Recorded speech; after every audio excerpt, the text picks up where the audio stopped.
Hello, welcome to another edition of Inside the Data on Inside the Birds. I'm Geoff Mosher. And of course, we have Sam Finkel for another Inside the Data mailbag. And Sam is our analytics and data expert here at Inside the Birds. And the questions keep coming. So I'm glad we started this mailbag, Sam. It's been a good idea.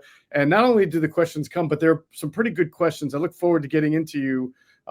Two questions that we're going to answer in this particular mailbag, and you've done a great amount of homework and research to be able to answer them. We'll present them for people watching on YouTube.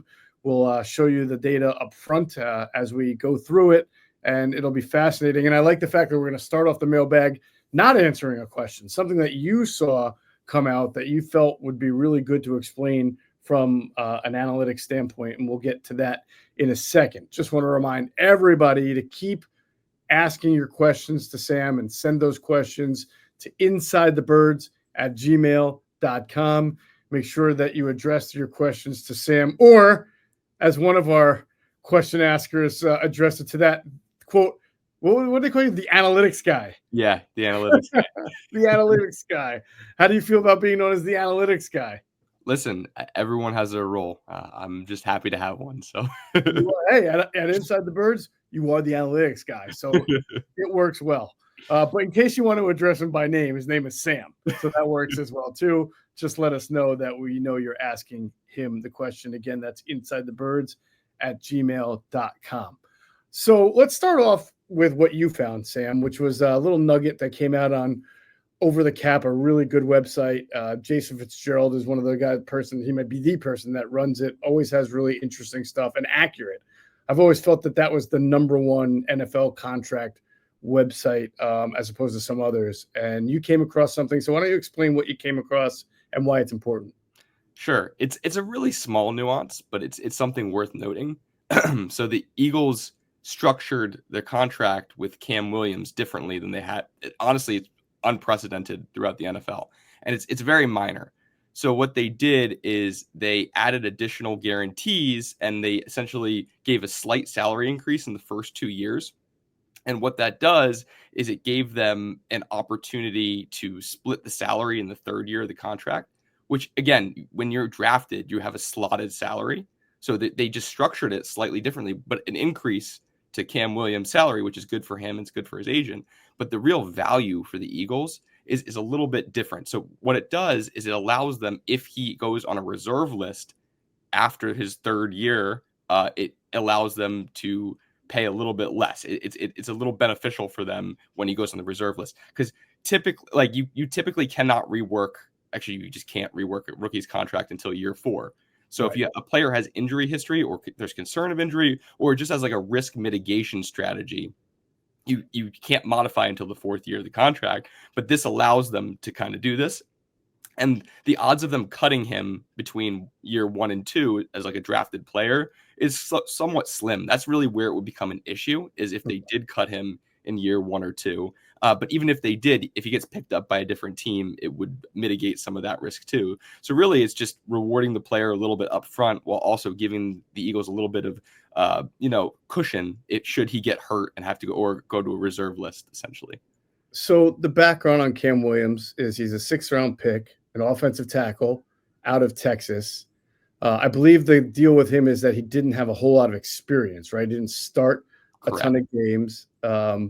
As a lot of people told Adam and I just during the pre-draft process, is he could be a talented kid. He's a big kid, but he's the kind of kid that sometimes needs a little bit of a wake-up call or a kick in the rear end. So clearly Stoutland University is going to come into play here for him, and this is kind of a project for Geoff, who has dealt with all sorts of linemen before. So that's the background on him. Why do you think he, of all the rookies and all the players who've ever signed their contracts, but why would the Eagles do this for him? Yeah, so this is more of just speculation, but sure. I assume they offered this to a lot of different people, and according to what Jason Fitzgerald reported, it seems like they have made this offer historically in the past. It doesn't say what frequency they have. Right. Cam Williams was just the first one to actually take this deal. But I think it makes sense for him because, you don't really know what his body can handle because he hasn't really had those reps. So, I mean, it works out for all parties involved, really, and it kind of just makes sense. It's a very interesting strategy choice, and something that doesn't really get reported too much when you discuss like these nuances of the contracts, because it's a very small change to the contract, but it's value add that Howie and the staff bring, and I think it's worth sharing. Right, and again, he's played just I want to say, let's see, in 2022, he played 13 games as a reserve. So he was not a starter in 2022. 2023, he played 9 games with 1 start.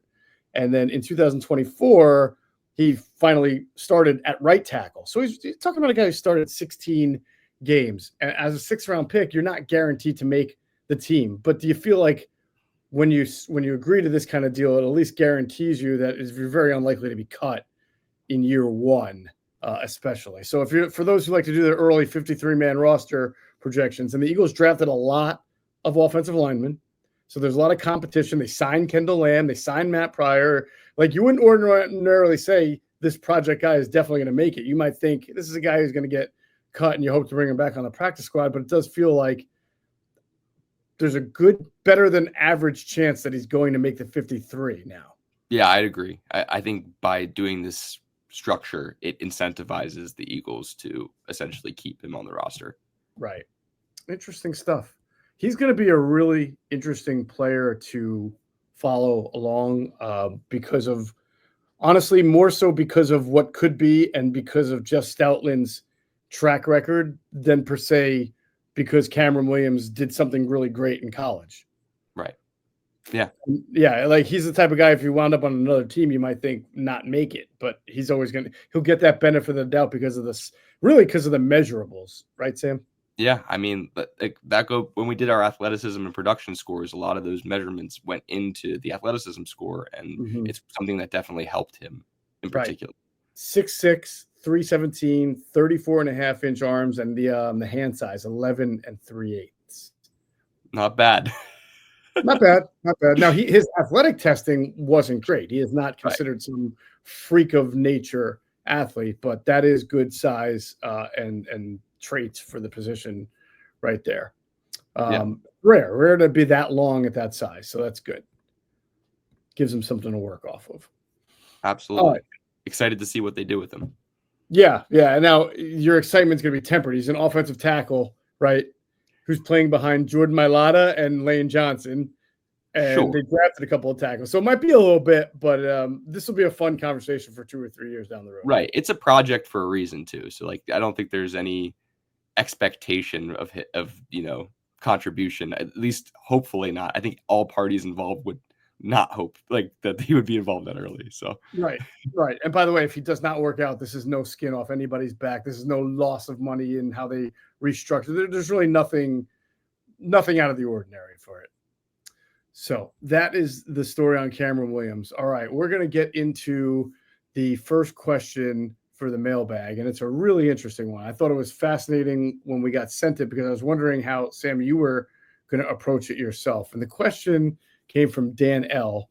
And it's Dan L is the one who referred to you as the analytics guy. Question is, for you, and maybe your analytics guy can help, do you guys see a possibility where Moro Ojomo can turn into Milton Williams like? Milton was a guy who showed potential, great measurables, and good results in limited action.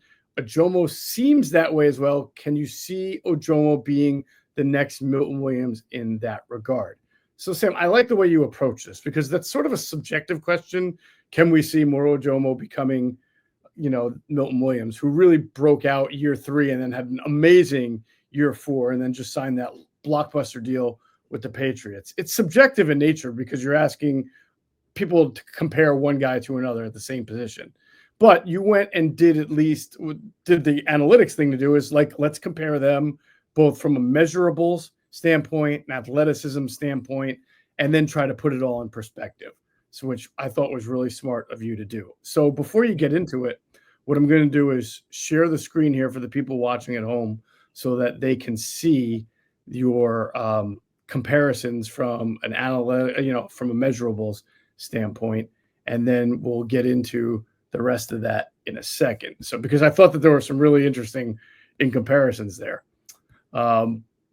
What was the first, as I get this together, what was your first thought when you saw that question being asked? They're different players, so it's hard to, like you said, compare two guys to like what their final outcome could be essentially.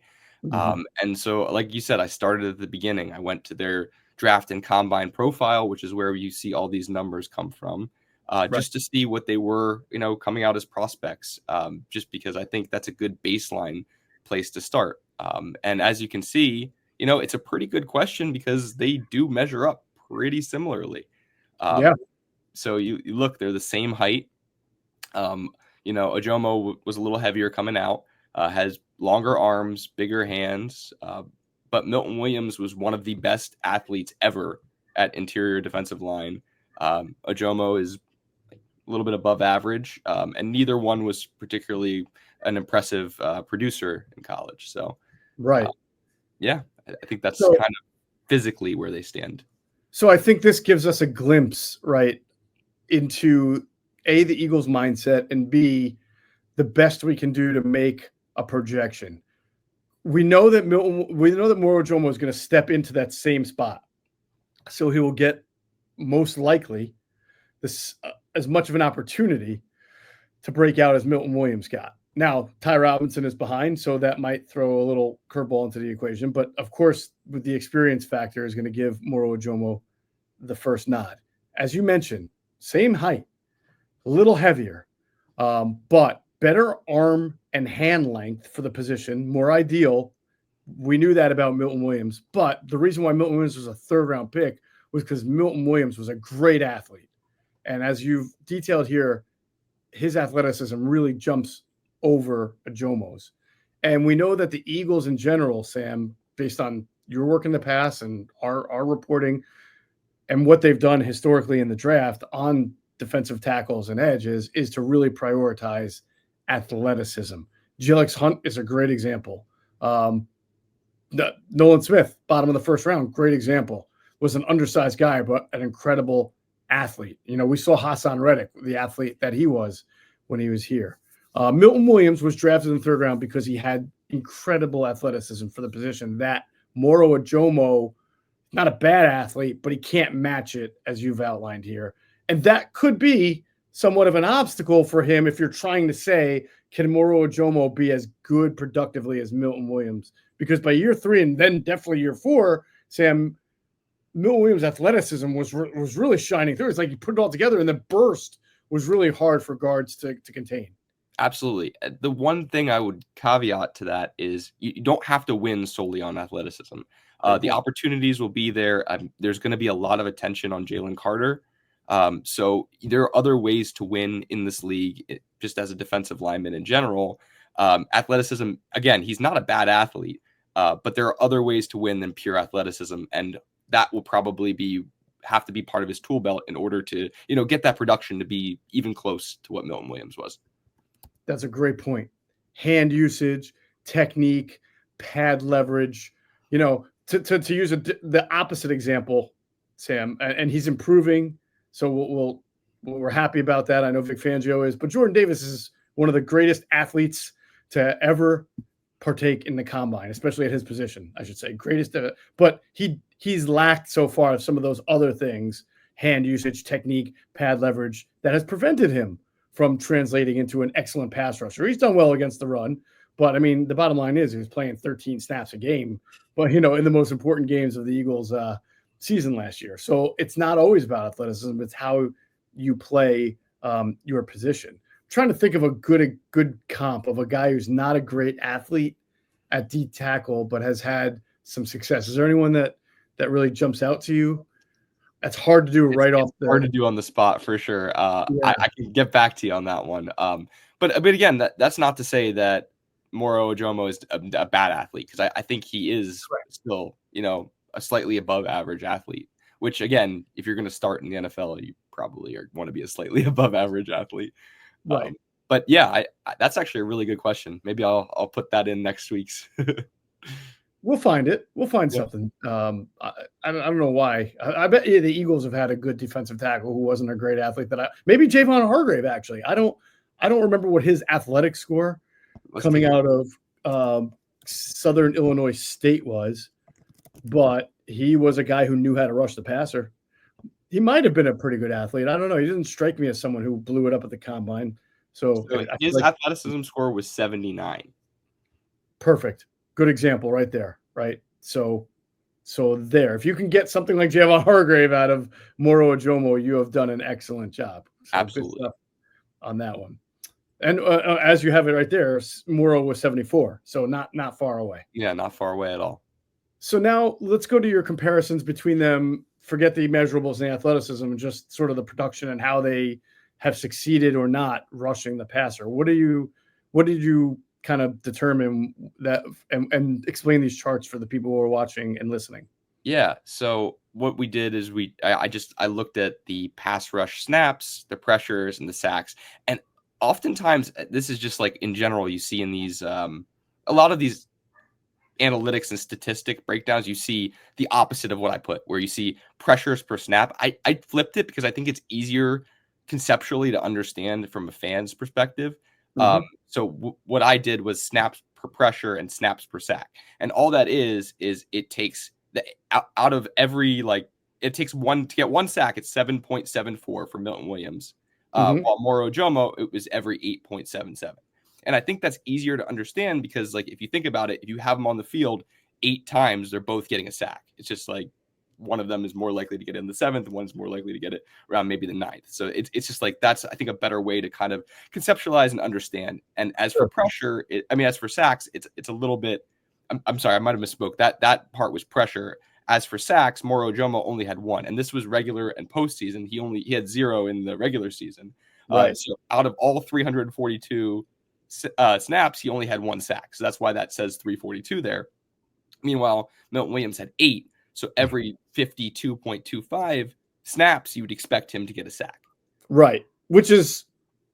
So that's what makes just judging it by sacks a little bit misleading, right? Sure. So let's look at, I like how you flipped it. Instead of doing one, pressure per snap, you did snap per pressure, and then win rate's always good.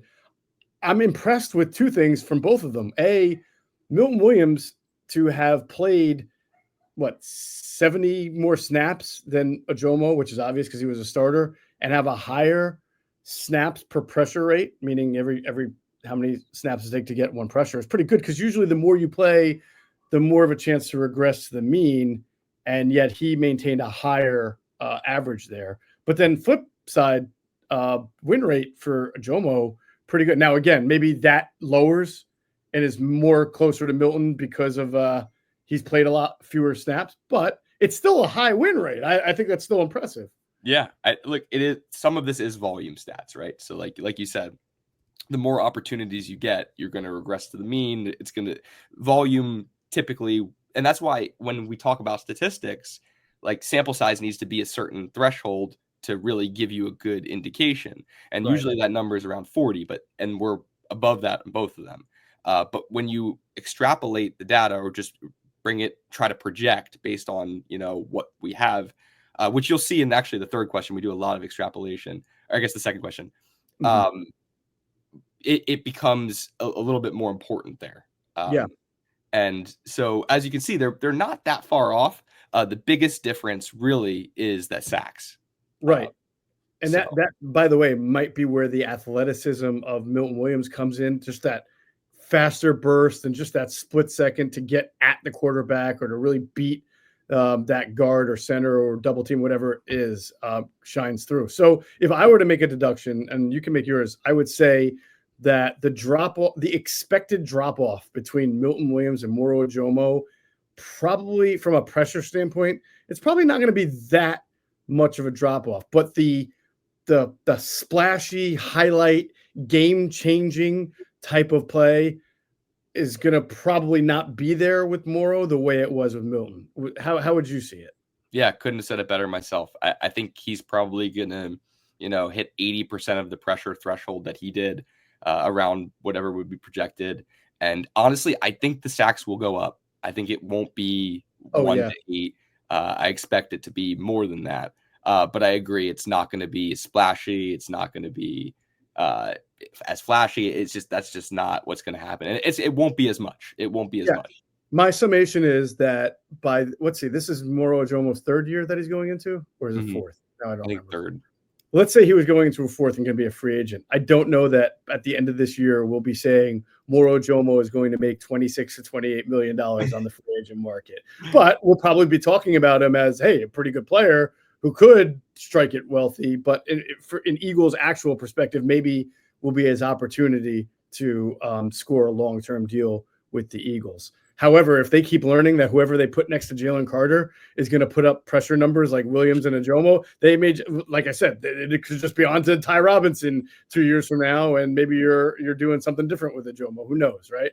Yeah, I think the world of possibilities is endless right now. So absolutely. One thing we know is that the Eagles will continue to draft defensive linemen, so they won't have to worry about that. Sky Motor Cars in Westchester is a different sort of dealership.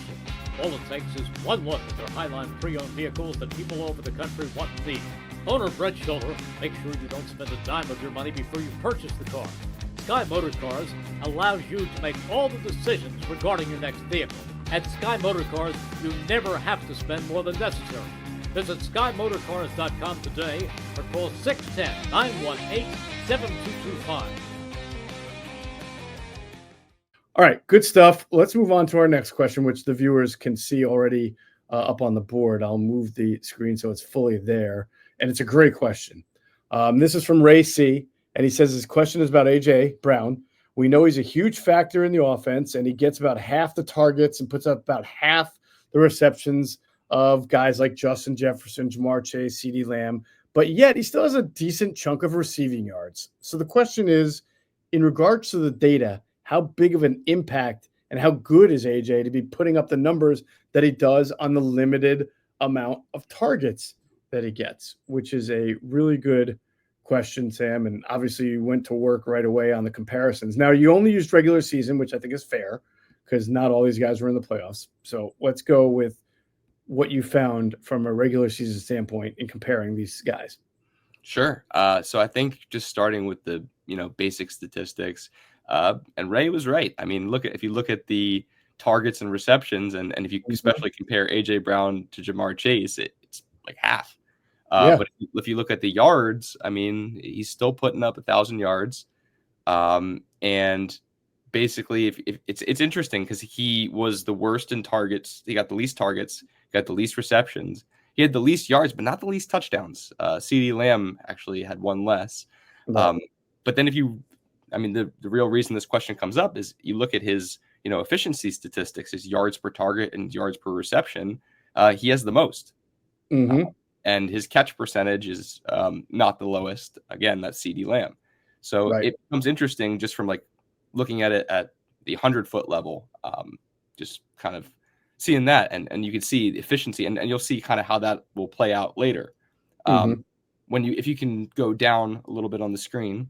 Yep. Before I just want to mention, though, one thing on A.J. Brown's targets, receptions, and yards, and even touchdowns are all slightly skewed by the fact that he missed 2 games in September with a hamstring injury. Now, you can extrapolate his numbers and add them 2-game numbers, and they're still going to be a lot less than Chase, Jefferson, and Lamb as far as targets, receptions, and yards. But it would obviously be more than 67 for 1079. I mean, he's a guy who's like more closer to when he plays 17 games, having 13 to 1,400 yards. Sure. And I think that's a very valid point. I appreciate you bringing that up. No problem. And we are going to extrapolate. So I'm glad you hinted at that a little bit. My favorite word. All right. So now you went into advanced stats, and you're going to have to, for our listeners and our viewers, really get into what some of these statistics stand for, or these abbreviations mean. Yeah, sure. So let's do it column by column. So if we look, the first one is target percentage, and that's just the receiver's targets divided by the total team targets. So it's just figuring out how much of the share that they actually get. And what's interesting is AJ Brown has the highest target share out of all these guys, which actually is a little bit shocking when I was looking at, and Ja'Marr Chase had the least, which again, the Bengals situation kind of made it so they were throwing the ball a lot. They had to. That defense could not help them at all. So they were throwing a lot. But again, look, 25.6% target share is a ridiculous number. When you bring that to the rest of the league, that is a ridiculous number. But the fact that AJ Brown is almost at 30% is crazy.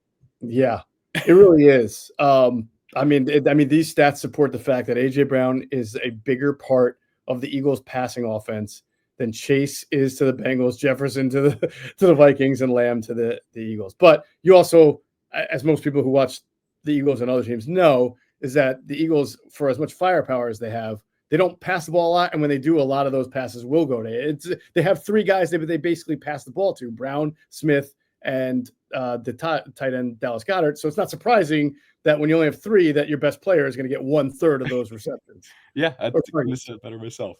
But again, it's a volume thing too, right? Like you said, when you're throwing the ball less, I mean, there's only so many options you're going to have, and so that's kind of just supports what you were saying. The next column is catch percent, and that's just your catch rate. So that's your receptions divided by your targets. Right. And what's interesting with that, Chase has the highest catch percent, Lamb has the lowest catch percent. That's shocking. I would have thought Lamb would be higher.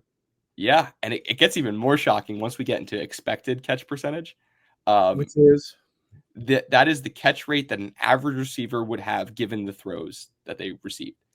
And so what's interesting is if you look at AJ Brown in particular, his expected catch percentage is 58.6%. Yet he caught 69.1%. So you're saying he's a very good contested catch receiver compared to the other three, especially. I think that his film says that too. Yeah, everything says that. But it's also the lowest expected catch percentage out of all of the four. Right. And again, Lamb had the highest. And then so we look at the next category, which is it's basically the subtraction of the catch percentage minus the expected catch percentage, and that's just over expectation, and that's where that number comes from. So you can see that AJ Brown catches 10.5% over what he was expected, and Lamb minus 2.1. An average receiver, given those same throws, would have caught more. And that's maybe this is a crazy stat. Yeah, I don't associate Lamb with somebody who doesn't catch the ball well or has drops. In fact, although AJ Brown was great last year, the year before he dealt with some drops. So that's sort of surprising to me. Yeah, it's very surprising to me, and especially because look, this is a year by year snapshot. This is not indicative of their career. Right. And CeeDee Lamb is an incredible receiver. I do think that offense struggled for a lot of different reasons. Yep. And CeeDee Lamb wasn't really the biggest problem with that offense, quite frankly. But he clearly suffered and didn't help that much. And as you'll see with some of the other stuff, because if we go to the next column, that's the expected points added. And that's just how many expected points did the receiver generate throughout the season. And that's calculated based on down, distance, all these other. There's like basically a table that gives those data points out. So I'm laughing because CeeDee Lamb is like he shouldn't even be in this conversation with the numbers compared to the other three. Yeah, it was not the best year for the Cowboys, which I'm sure Eagles fans appreciate. But I mean, it's interesting, right? So you look. AJ Brown 56.7, Jamar Chase 66.3, Justin Jefferson 58.2, and CeeDee Lamb 15, like what you were saying. But those stats don't mean anything, right? They only mean something when you give them a relative figure, and that's why I did EPA per target. So what all that is the expected points added divided by the targets. And so every time the wide receiver is targeted, how many expected points do they generate? I think this is what I would call the game changer stat. I think it's the best stat on here is EPA per target, because every time we give you the ball, how many points are we expected to generate from it? And as you can see, and honestly, as Ray can see, right, AJ Brown, highest EPA per target, game changer. Every time he touched the ball, you were getting more than a half a point. Right. Doesn't that also speak to sort of usage and route tree? We're very accustomed to seeing AJ Brown with that strike down the left sideline. I mean, that's the ball that JalenHurts throws the best, or sort of breaking a slant and getting the extra yards into either field goal territory or scoring position, which adds to these EPAs, right? Whereas Chase and Jefferson, I think they're as talented as AJ Brown, but they're such high volume receivers. They're more apt to catch like a 5 or a 7 yard like slant or a hook or a glance route within on their side of the field, at the 20, at their own 30, at their own 40, because they're just constantly targeted. They're peppered everywhere on the field. No, absolutely. And that is a big part of it that is important to bring up. But like, for instance, even getting, a 60-yard touchdown is more expected points added than a 20-yard touchdown. Like they're based on where you are on the field. So, and AJ Brown is a home run threat. He can be like but honestly, all of these guys are. But you're right. When you get those 5-yard passes, which they do get because that's the nature of their offense, that's how they're utilized, that they're high volume players. You're right. That is going to ultimately lower their, game changing ability, or at least this metric of it. Yeah, I think usage is a lot of that, and talent. Obviously, AJ Brown is one of the best deep threats, late hand contested guys, and that's why even on limited targets in comparison, he can have that kind of EPA over target, beating Chase and Jefferson, who are also catching a lot of balls in other areas of the field that aren't yet putting them in scoring position. But to your point on this, though, I'm not sure that as good as Chase and Jefferson are, I don't know if they have that quick strike. Chase, yes. Jefferson to me is like he runs every route, he catches everything, but the 60 and 70 yard touchdowns or 50 more, that to me feels more like an AJ Brown / Chase thing. I agree. I would 100% agree. Yeah. And honestly, Lamb too, occasionally. Maybe not this year, but he is capable. I associate him more with the 5 to 15 yard. They're really good. He's so capable of it, though. Yeah. They don't really use him that way. He's so capable of it. Right. He has a good red zone threat too when they are going well. So you're right on that. The next category is yards after catch over expectation. That's just how many yards after catch does the receiver get subtracted by what an average NFL receiver would generate. And as you can see, kind of what we were saying, right? I mean, the three guys, Jefferson, that's not really what he's known for. So it's right. The other guys, I mean, that's kind of what they do, especially the two that you mentioned, even though AJ Brown had less than CD in this category, which is a little surprising. Yeah. And this is where you start to really separate the explosive players from just the great. And I'm not trying to say Jefferson or Lamb aren't explosive, but I think Chase and Brown are on a different level of what they can do downfield. Yeah, I agree. Again, some of that is constructive offense, and how you're used. So I don't want to like make it seem like I'm saying Justin Jefferson can't be a good threat or CeeDee Lamb. They're used differently at times. So yeah, absolutely. Yeah. The next one is average separation. That's just the average distance between the receiver and the nearest defender at pass arrival. And as you can see, AJ Brown had the lowest, and I think he had like one of the lowest in the league too. He was always making contested catches, and that probably goes to his expected catch percentage being so low. Mm-hmm. And Justin Jefferson had the most.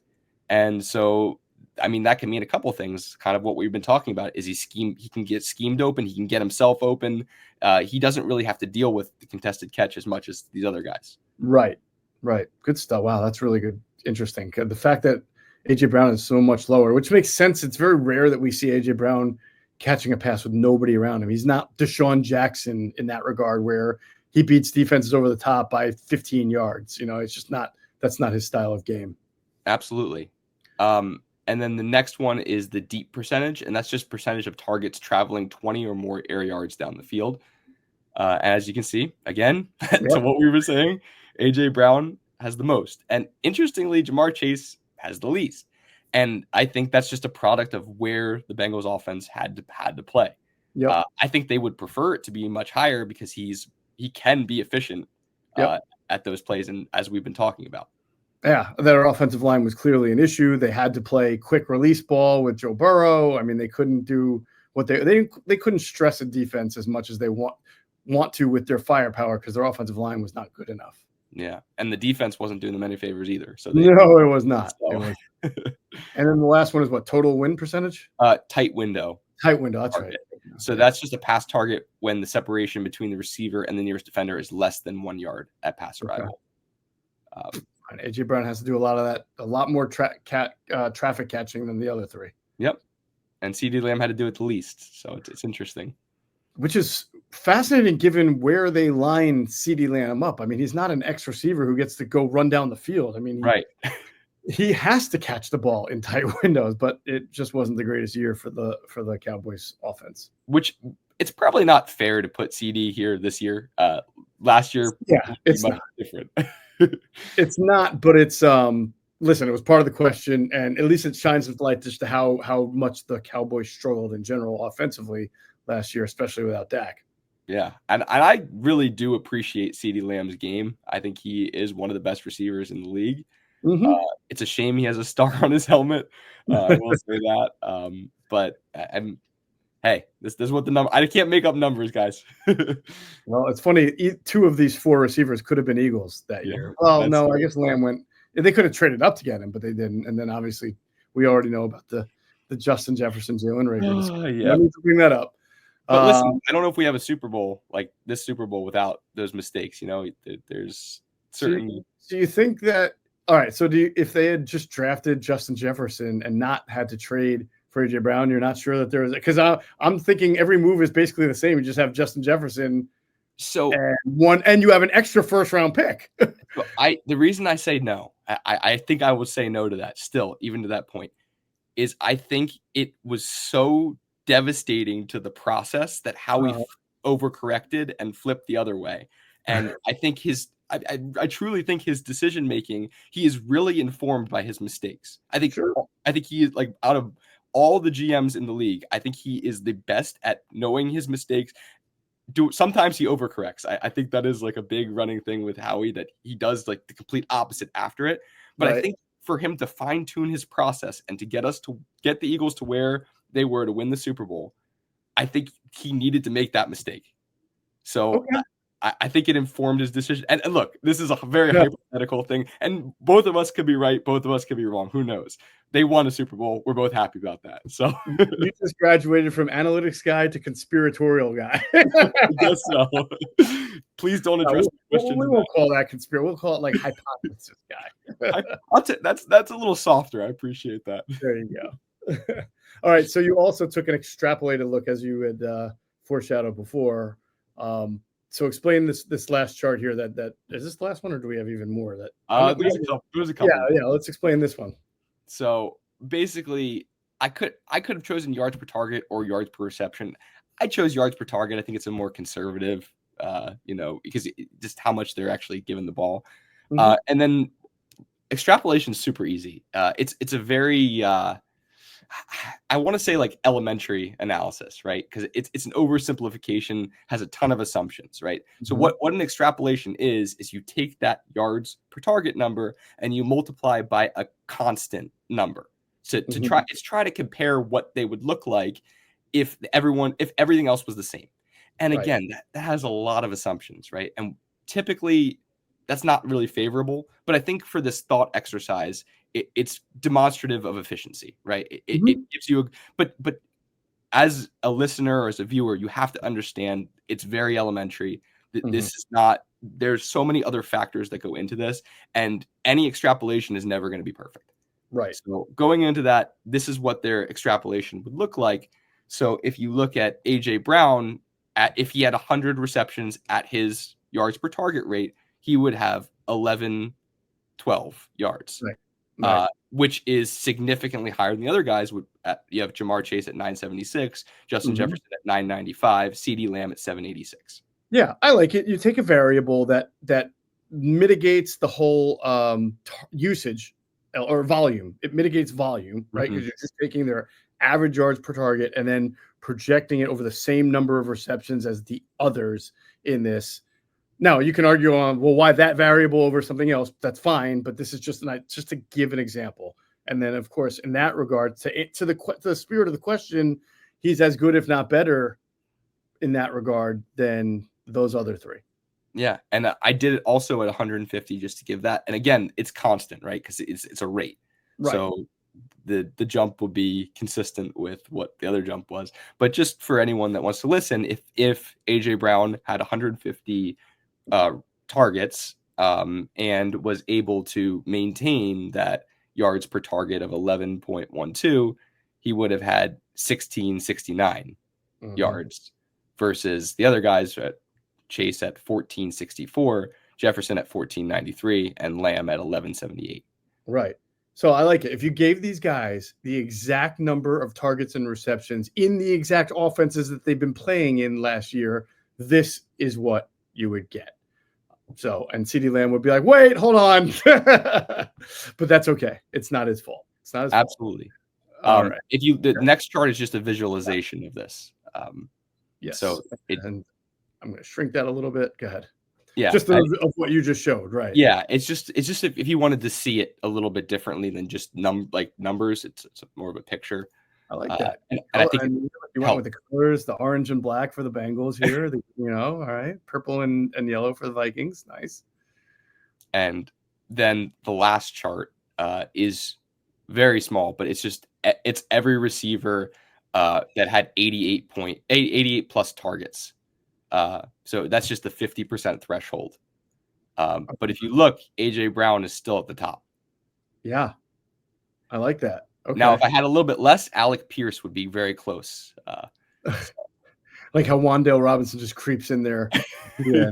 So this is for any receiver that had at least 88 targets last year. Correct. And what is this, their total yards, or is this again times 150 on the? Yeah, so this is the extrapolation again. Wow. And that's a lot of work, my friend. Nice job. Yeah, thank you. I had a lot of fun with this question. And if you look at the pink red color, that's 100, and if you look at the blue, that's the 150. So right, just to kind of visualize it.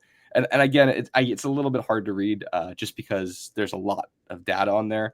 I actually, when I was doing this project originally, I was going to have all these receivers, but I think you kind of lose a little bit of what the analysis was trying to do when you have too many variables and people looking at. So I simplified it to the 4 that was asked. Good stuff.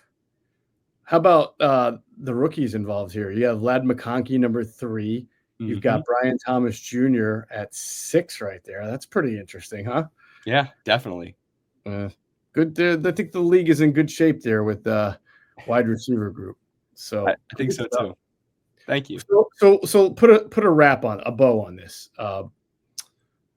The question really is how does AJ Brown impact the Eagles? How does he compare to these 3 other guys who have so much more catches and so many more yards than him? And it seemed like through your data shows yes, but they don't have as deep of a target reception as he does, or a contested catch rate acumen the way he does. Tight window, I think he was also number 1. So he makes up for lack of volume with otherworldly talents that allow him to stress defenses vertically and also horizontally through tight windows and then making more after the catch. Which is arguably more impressive. Yeah. He does more on less. I mean, that's hard. Yeah. I mean, to me, that is the definition of a game changer. And I think all 4 of these guys are game changers. They win differently. They contribute differently. But I think AJ Brown's is the most important and the most significant. Yeah. Yeah. I like the way you put it. He is the true epitome of a game changer. And there are a lot of really good players in this league. All right. This probably feels like a picking on CeeDee Lamb, and it's not. I really like CeeDee Lamb. I think he's a really good receiver, moves the chains, can hurt you. He's hurt the Eagles plenty. He's not in my game changer category. The way, if you took it to a different position, like edge rusher, right? I think there are some edge rushers who are really good, who probably have more sacks than Micah Parsons per year.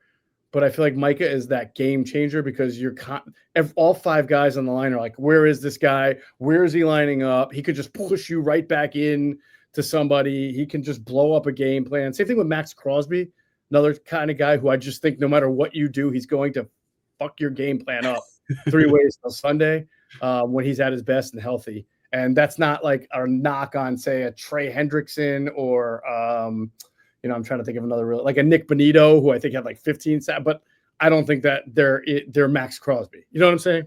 Yeah, and to your point, not all of their impact is captured by stats. I mean, statistics are limited to what we designed them to be, right? I mean, you can only look for what is actually tracked, and it's hard to capture that value of but the pressure I created generated a sack. Like it's that can be, quantified, but you really don't, you just see it as a pressure. It's not like this was a direct result. So I think to your point, I think that, those guys are game changers and they impact plays when it matters. Right. So great stuff. Sam, how about we do this again? I'm down. All right. Well, all the people have to do is send their questions to you at insidethebirds@gmail.com. That's going to do it for this edition of Inside the Data. For Sam Finkel, I'm Geoff Mosher. We'll catch you on the next one.